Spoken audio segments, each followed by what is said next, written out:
Hello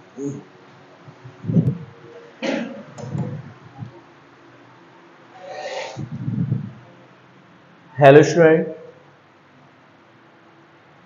आपका हमारे YouTube channel में स्वागत है। आज मैं आपको लीनियर अलजेब्रा की एक क्लास देने वाला हूं, जो कि बीएससी 5th सेमेस्टर का आपका पार्ट है। ओके, जो आज आपकी अलजेब्रा लीनियर अलजेब्रा की जो क्लास है, जो उसका जो आपका एक टॉपिक है, बड़ा इंपॉर्टेंट टॉपिक है और एग्जाम में ये बहुत पूछा जाता है। अक्सर मान के चलिए एग्जाम में आता ही आता है आपका ये टॉपिक। बात क्लियर है?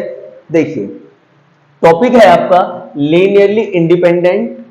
अब लीनियरली इंडिपेंडेंट की कंडीशन आपको ध्यान रखनी है कि लीनियरली इंडिपेंडेंट कोई भी आपका फंक्शन कब आपका लीनियरली इंडिपेंडेंट को शो करेगा। तो अगर आपका ए और बी और सी अगर तीनों की वैल्यू आपकी जीरो के बराबर आती है तो वो कंडीशन आपकी लीनियरली इंडिपेंडेंट वाली होगी। और अगर आपकी value A does not equal to zero, B does not equal to zero और C does not equal to zero वाली कंडीशन है तो वो आपकी कंडीशन होगी लीनियरली डिपेंडेंट की। ओके, तो हमें ये याद रखना है कि लीनियरली इंडिपेंडेंट क्या होता है और लीनियरली डिपेंडेंट क्या होता है। डिपेंडेंट कब होगा और इंडिपेंडेंट कंडीशन कब बनेगी। तो फिर मैं रिपीट करता हूं, ए बी और सी की वैल्यू अगर आपकी जीरो है तो लीनियरली इंडिपेंडेंट, और A does not equal to zero, B does not equal to zero, C does not equal to zero है तो वो होगा आपका लीनियरली डिपेंडेंट।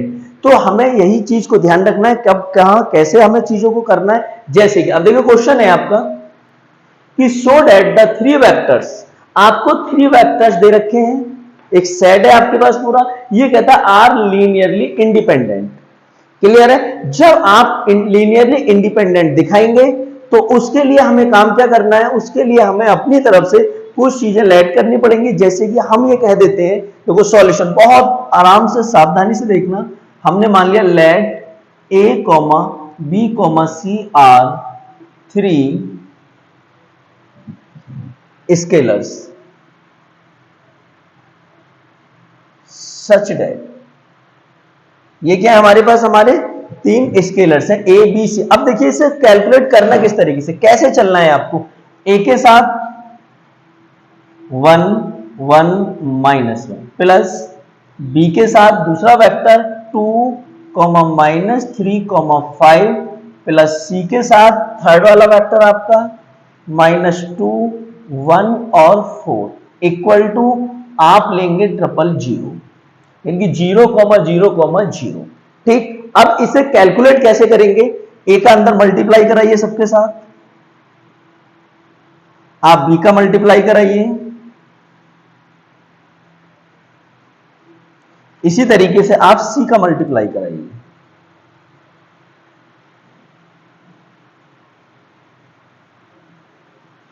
ओके, अब देखिए ध्यान, बहुत ध्यान से, जो ये हमारे पास वेक्टर्स हैं, जो इसका फर्स्ट, सेकंड वाले का फर्स्ट और थर्ड वाले का भी फर्स्ट, आपने इनका सम करा दिया, फिर बीच में कॉमा, फिर इसका सेकंड एलिमेंट, इसका भी सेकंड एलिमेंट और इसका भी सेकंड, फिर कॉमा, इसका थर्ड एलिमेंट, इसका भी थर्ड एलिमेंट और इसका भी third element equal to 0 0 and 0।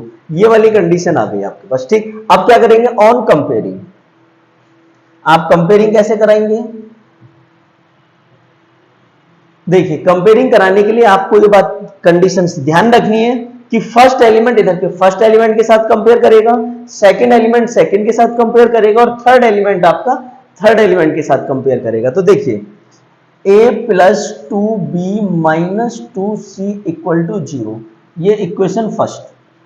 फिर a minus 3b plus C equal to 0, equation second.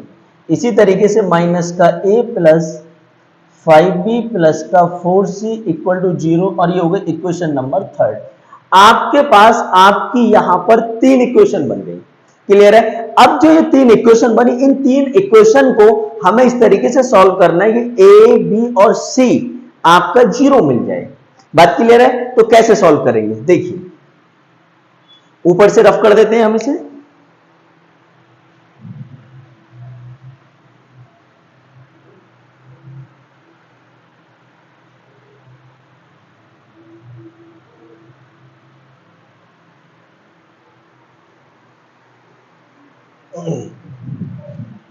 Solving equation first and second. देखिए फर्स्ट और सेकंड को सॉल्व करिए। A plus 2b minus 2c equal to 0, फिर है आपका a minus 3b plus C equal to 0।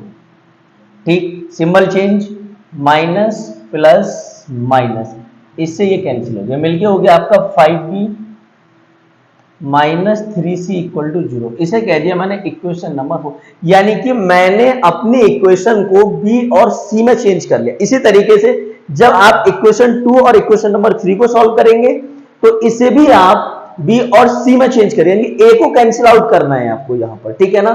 तो again solving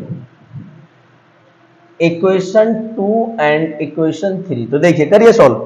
a minus 3b plus C equal to 0 minus A plus 5b plus का 4c equal to 0।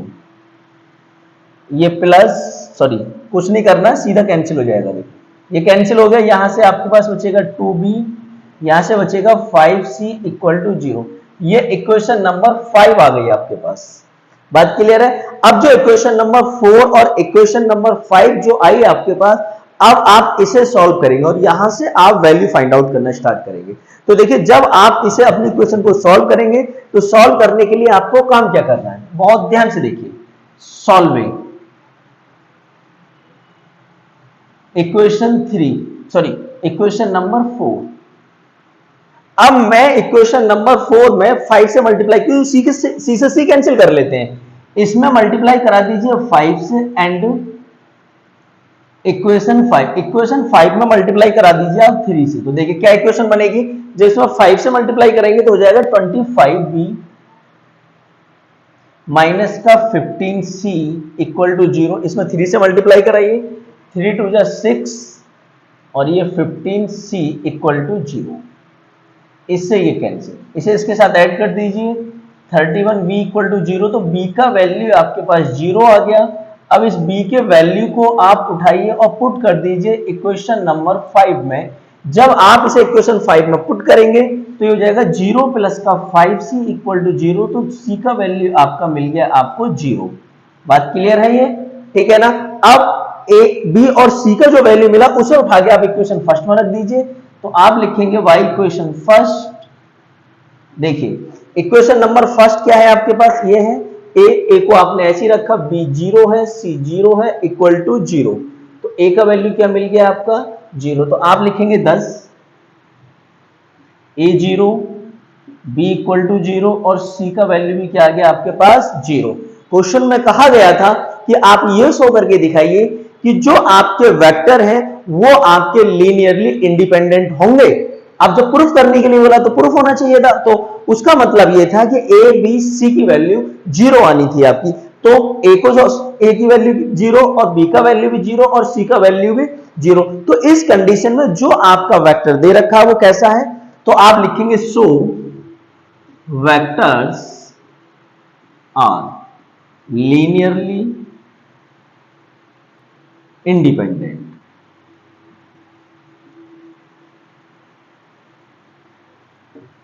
ये आपको इसमें proof करके दिखाना था, ये आपका फाइनल आंसर है। जब आपको लीनियरली इंडिपेंडेंट की कंडीशन को पूछेगा तो आपको ये बात बहुत अच्छे से ध्यान रखनी होगी कि लीनियरली इंडिपेंडेंट में आप वेक्टर्स को किस तरीके से सॉल्व करेंगे। बात क्लियर है। मुझे उम्मीद है कि आप लोगों को समझ आ रहा होगा। अगर कोई चीज, देखो मैं फिर कहता हूं, कोई बात अगर समझ नहीं आती है तो आप मुझे कमेंट बॉक्स में कमेंट डालकर इस बात को बता सकते हैं कि हमारे सर ये बात समझ नहीं आ रहा है या स्टेप समझ नहीं आया, तो उस स्टेप का मैं एक अलग से वीडियो बनाकर उसके साथ में मैं उस वीडियो को ज्वाइन कर दूंगा, जिससे किसी भी स्टूडेंट की किसी प्रकार की कोई क्वेरी ना रहे। ओके, अब देखिए नेक्स्ट क्वेश्चन की तरफ चलते हैं, जब तक आप इस क्वेश्चन को कॉपी कर लीजिए, ठीक है ना। नया क्वेश्चन है आपका, देखिए वो भी बहुत अच्छा क्वेश्चन है, शानदार क्वेश्चन है, इसे रफ कर देते हैं, ठीक है ना। आप स्क्रीनशॉट ले लीजिए आप इसका।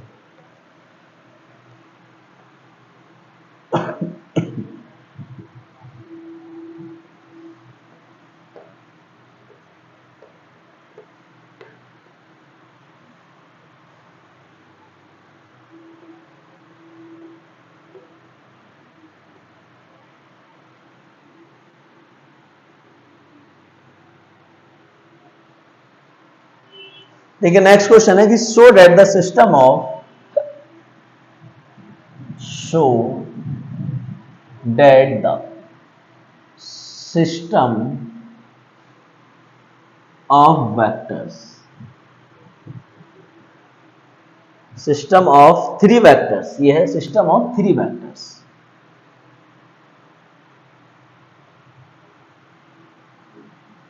वेक्टर है आपके पास 1 3 2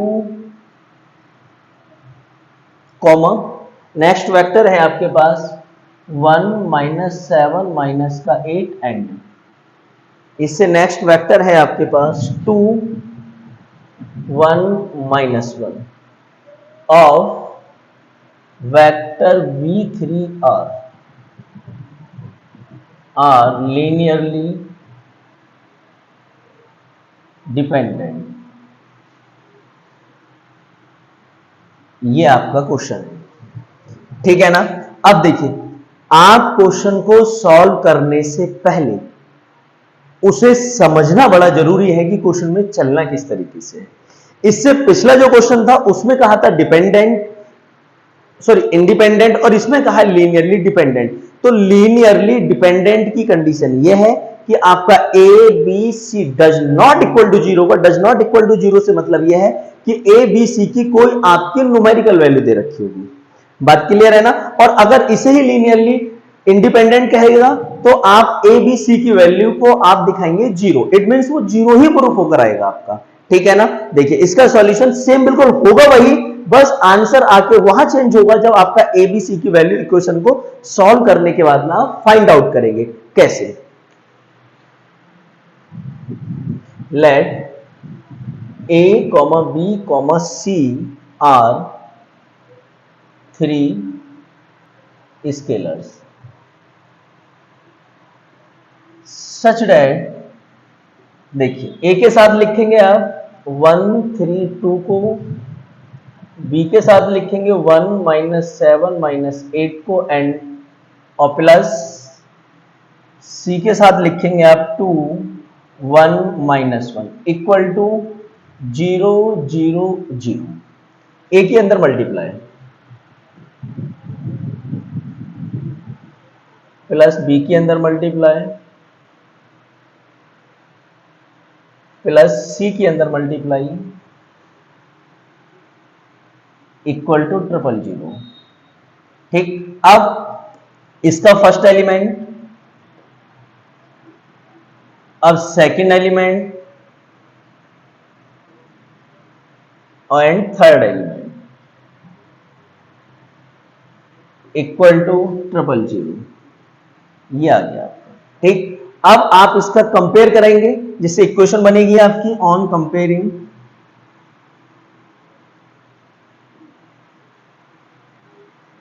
a plus b plus 2c equal to 0, equation first. फिर 3a माइनस का 7b plus c equal to 0, equation second. अब 2a माइनस का 8b minus c equal to 0, equation number third. ये आ गई आपके पास इक्वेशन। अब आप अपनी इक्वेशन फर्स्ट सेकंड और थर्ड को आप इस तरीके से सॉल्व करेंगे कि सॉल्व करने के बाद कोई पर्टिकुलर वैल्यू आए आपके पास, क्योंकि आपको इसे डिपेंडेंट दिखाना है। अब जब डिपेंडेंट दिखाना है तो ए बी सी आपका जीरो के बराबर नहीं आना चाहिए। अगर आपका जीरो के बराबर आ जाएगा तो इंडिपेंडेंट हो जाएगा, बट क्वेश्चन ने कहा है कि डिपेंडेंट शो करना है भाई आपको। जब आप इसे डिपेंडेंट शो करेंगे तो आपको इस चीज को ध्यान में रखना। अब देखिए आप इक्वेशन सॉल्व करिए, इक्वेशन फर्स्ट और सेकंड को सॉल्व करिए। देखिए आप लिखेंगे solve equation first and equation second, और इक्वेशन सेकंड में 2 से मल्टीप्लाई करा दीजिए, ठीक है ना। तो देखिए इक्वेशन फर्स्ट है a plus b plus 2c equal to 0, और ये है आपके पास 3, तो ये हो जाएगा 6a 14b plus 2c equal to 0, minus plus minus, 2c से 2c कैंसिल हो गया, ये हो गया माइनस का 5a, ये हो गया आपके पास 15b इक्वल टू 0। तो माइनस का 5a इधर जाके ये माइनस का हो गया, तो माइनस से माइनस कट गया, 5 से कट गया ये आपका 3 टाइम। तो आपके पास जो आया आपका a इक्वल टू 3b, आप इसे ऐसे लिख सकते हैं a अपॉन 3 इक्वल टू और b के अपॉन में 1, ऐसे करके। बात क्लियर है? अब जो आपके पास जो आपके अदर इक्वेशन है, आप उस अदर इक्वेशन को सॉल्व कर लीजिए।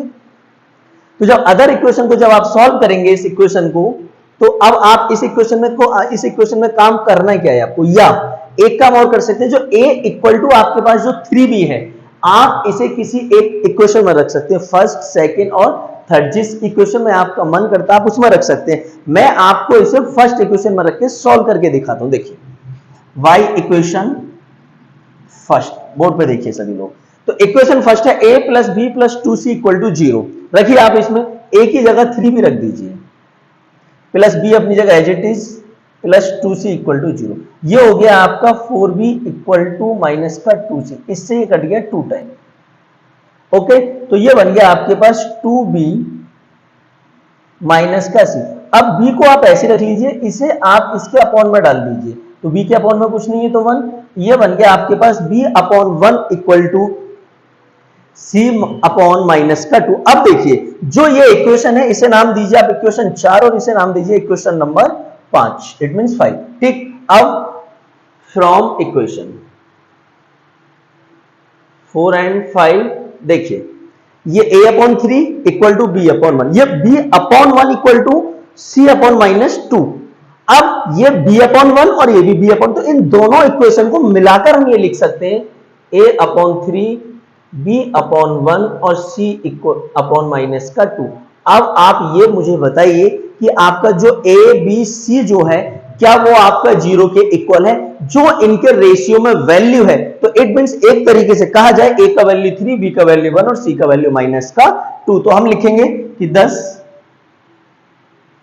a does not equal to 0, b does not equal to 0 और c does not equal to 0। Clear है? तो अब ये कौन सी कंडीशन है? जब आपका डज नॉट इक्वल टू 0 के बराबर आएगा, तो आपकी जो कंडीशन है वो है आपके पास लीनियरली डिपेंडेंट वाली कंडीशन। तो आप लिखेंगे hence the vectors are linearly dependent.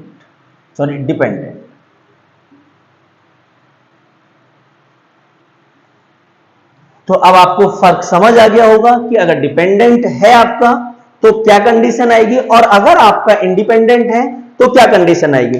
Dependent है तो डज नॉट इक्वल टू 0, और इंडिपेंडेंट है तो ए बी सी आपका तीनों 0 के बराबर आएगा।